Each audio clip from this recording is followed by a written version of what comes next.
natural gas that create electricity. And by the way, I'm a big fan of electricity. Instead of playing this game with wind that is ruining everything, killing all your birds, destroying the fields, all these gorgeous fields. You got windmills all over the place, and you have birds. You want to see a bird cemetery? Just go under a windmill. You see thousands of birds dead. I also think, I tend to poll low, in some cases really low. With Hillary, she was subpoenaed by Congress to give everything she's got, and she burned it. She acid washed it. Bleach bit, they call it. He said, yes, Your Excellency, I understand. He called me Your Excellency. I wonder if he calls that to Biden. I doubt it, right? But look at this over here. What a nice job. I think I'm going to take some of them back to my cottage and have a lot of fun. Like the Cheerios. I haven't seen Cheerios in a long time. I'm going to take them back. Virtually 100% of the net job creation in the last year has gone to migrants. You know that? Most of the job creation has gone to migrants. In fact, I've heard that substantially more than beyond the number of 100%. It's a much higher number than that. Man, more than 100%? Like, they really are hardworking. They're doing things that are physically impossible. I would love some citations, though. Where did you get those stats? Did the Cheerios give you those stats? Maybe they're written on the back of the box. I don't know. I haven't had Cheerios in a bit, which is a lie. But anyway, Jordan, again, this is his press conference. This is part of the big reset, the needed reset, as he is trailing in national polls. He's trailing in fundraising. He's trailing in the swing states. He needs to put something together.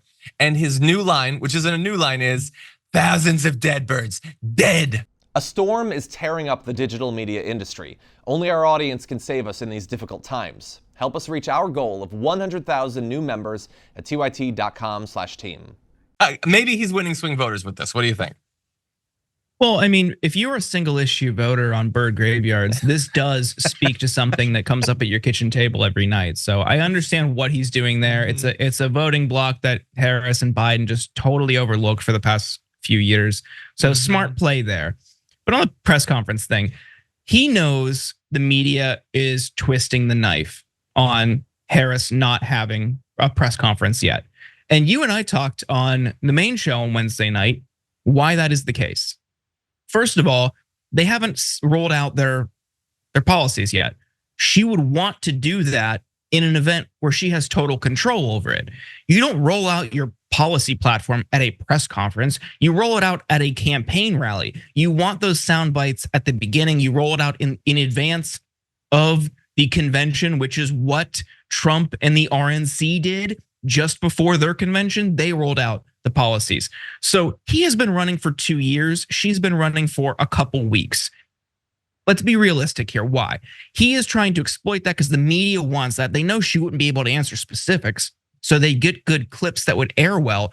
But as you mentioned on Wednesday night, is this something voter wants? I saw voters want. Maggie Haberman, I believe, was on CNN the other night talking about the press conference thing.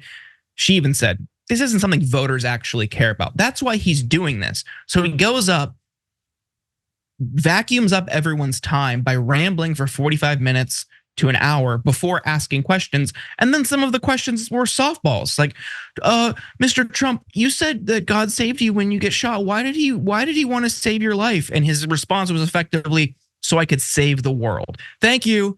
This is so helpful. Thank you, everyone. Yeah, super helpful to the national discourse.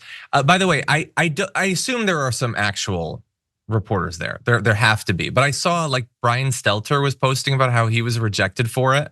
And so like it makes you wonder like, well, who are they letting there? Because look, there are some questions that are asked that he probably would prefer not to answer. Like even the one asking him about Harris or whatever, like it's not a tough question, but it's not a marshmallow or whatever.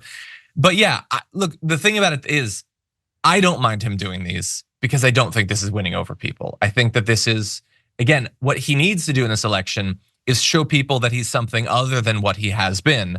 And with these press conferences, he's just confirming that he's the exact same guy with a little bit less testosterone. Like that's all he's doing. And so I say have all of the press conferences you want.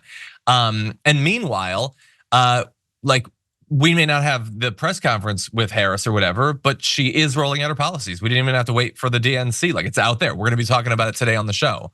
And so like we could go through the fact checks of all that, like that migrants are taking up 100+% of the jobs. We're not going to do that though, because I think you know that those things aren't true. And if you don't, if you accept the things he's saying, then we're probably doomed anyway, and I doubt you'll listen to me. Members make a difference here at TYT. You help make the show happen, and we see you in the chat with your loyalty badge. Click the join button to become a member today.